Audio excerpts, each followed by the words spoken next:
Então, a licitação, ela tem as fases, né? E aí a lei de licitação, ela traz uma mudança e ela encara o procedimento licitatório exatamente como um processo de gestão.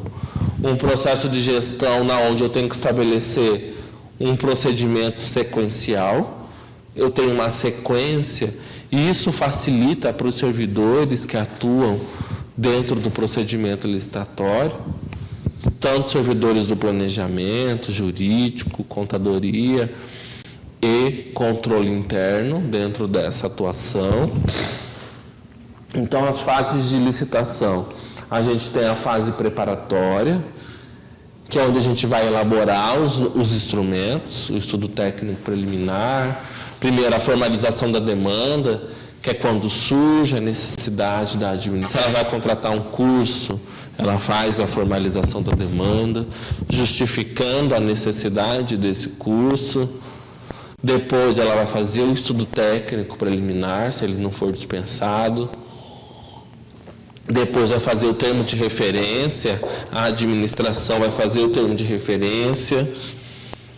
Depois a administração vai fazer a pesquisa de preços, né, para saber se realmente foi observado ali os instrumentos dentro dessa pesquisa de preços, para evitar, por exemplo, um sobrepreço dentro da contratação. A administração pública, ela vai fazer a divulgação do edital. Essa divulgação hoje também ela é eletrônica, não só nos jornais de grande circulação, por exemplo. Eu divulgo na internet, no portal da transparência e outros instrumentos, e obrigatoriamente no portal nacional de contratações públicas. Depois eu vou ter a fase de lances, né? A apresentação da proposta e de lances.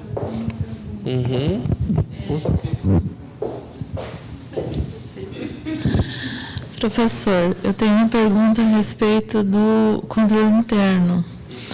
O controle interno tem a obrigatoriedade de fazer um parecer depois das licitações finalizadas? Excelente pergunta. Hoje, dentro da nova lei de licitação, a gente tem a obrigatoriedade do parecer jurídico, né? E o parecer jurídico, hoje, a lei de licitação, ela obriga pelo menos um parecer jurídico, fazer pelo menos um parecer jurídico. Né? Hoje, por exemplo, aqui na administração municipal, a gente faz 2, um no final da fase interna, que é aqui com a divulgação do edital. Antes da divulgação do edital, o jurídico faz um parecer, e depois, ao final da fase de contratação, a adjudicação, faz outro parecer, para fazer todo o ordenamento ali do procedimento licitatório. E o controle interno, ele atua no final. Aqui e aqui o controle interno, ele faz um parecer. Só que aí essa obrigatoriedade desse parecer não vem da lei de licitação. A lei de licitação não obriga o controle interno de fazer um parecer no procedimento licitatório.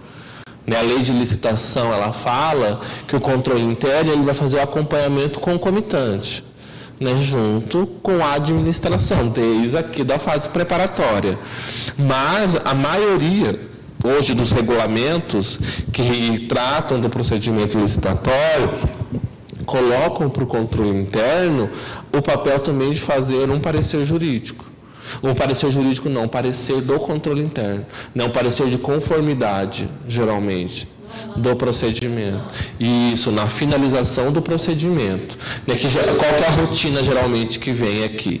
Vem dentro o procedimento, ali, ele vai para o jurídico, ao final, chegou ali na fase de adjudicação, né, na fase de homologação do procedimento licitatório. Foi homologado pelo pregoeiro, ele vai encaminhar para a Procuradoria Jurídica. A Procuradoria Jurídica vai fazer a análise, se foi respeitado ali o prazo de recursos, o valor da contratação, todos os aspectos jurídicos. E ele encaminha para o controle interno. E aí o controle interno vai fazer a sua análise, faz ali seu parecer de conformidade, porque o controle interno, Diferente do jurídico, o controle jurídico, ele analisa a conformidade do procedimento licitatório com a lei 14.133. Já o controle interno, ele analisa a conformidade do procedimento com a rotina administrativa.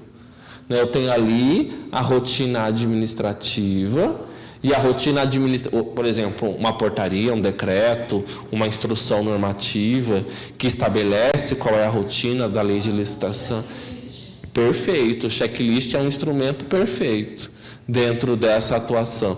Tanto que quando a gente constrói, inclusive, uma lista de verificação, que é o checklist, a gente tem a possibilidade de trazer o quê? Fazer com que a gente, primeiro, facilite o serviço.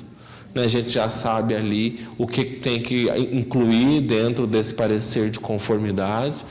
Eu tenho que analisar a tramitação, por exemplo, se tramitou pelo setor adequado, se era uma dispensa, se essa dispensa foi publicada, se não foi publicada, se teve autorização da autoridade administrativa. Então, quando eu faço uma lista de verificação, eu trago, primeiro, a possibilidade também de qualquer servidor ou cidadão, por exemplo, consiga visualizar essa etapa do controle interno. E hoje, até dentro do sistema jurídico, dentro do controle jurídico da administração, do papel da procuradoria, no parecer, hoje a gente também tem construído essas listas de verificação, checklist, como forma de facilitar para o servidor da licitação, por exemplo, saber que quando chegar para a análise jurídica, quais são os itens que vão ser observados. Então, aí eu faço com que a mesma coisa com o controle interno. Os servidores já vão saber o que o controle interno vai analisar. Qual vai ser o parecer do controle interno em relação a determinados itens. Então, é recomendado que dentro da estrutura da regulamentação interna de cada órgão esteja também a possibilidade do controle interno fazer o parecer ao final do procedimento licitatório, o que não dispensa a análise concomitante com o andamento do controle interno. Só existe, por exemplo, algumas limitações técnicas a depender da estrutura administrativa, porque, por exemplo, eu tenho um número muito grande de licitação e a equipe do controle interno é reduzida, alguns órgãos resolvem isso como o controle interno ele faz uma análise por amostragem, por exemplo. Ele não vai analisar todos os procedimentos licitatórios, vai analisar apenas uma amostra desse procedimento. Até porque o controle interno, assim como o controle jurídico, ele não atua só no procedimento licitatório.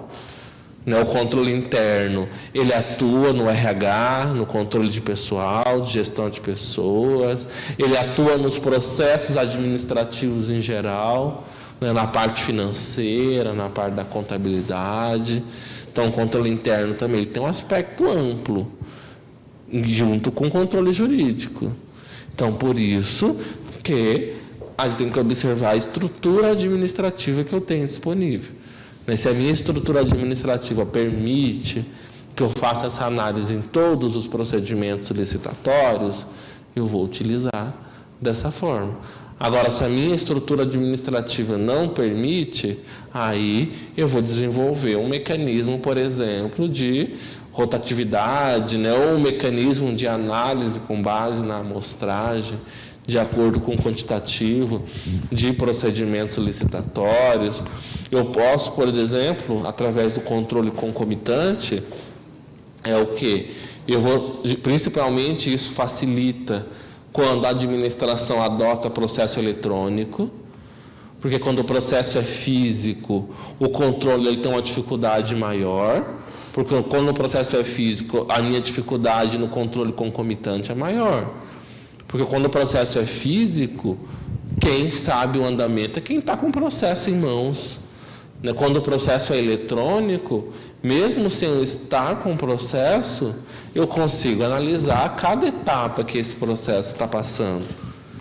Eu consigo analisar como é que está sendo feita a fase preparatória, eu vou analisar a minuta do edital, a divulgação dos editais, eu vou observar a apresentação da proposta, a fase de lances, a fase de julgamento da proposta, a fase de habilitação, que hoje a nova lei de licitações traz uma mudança que traz celeridade dentro da fase externa, que é o quê?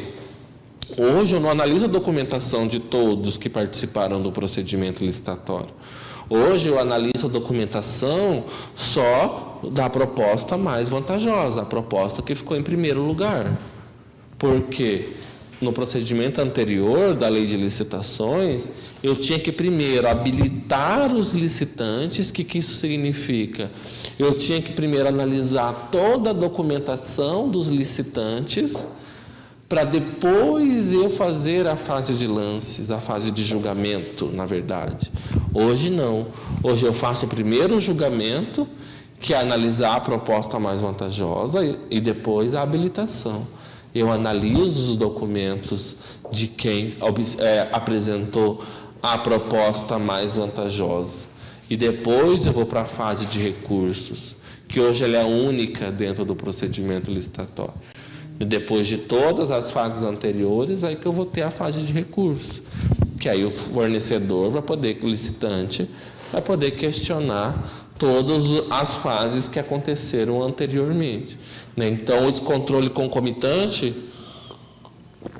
dentro do processo eletrônico, se eu tenho um processo eletrônico, ele traz essa facilidade.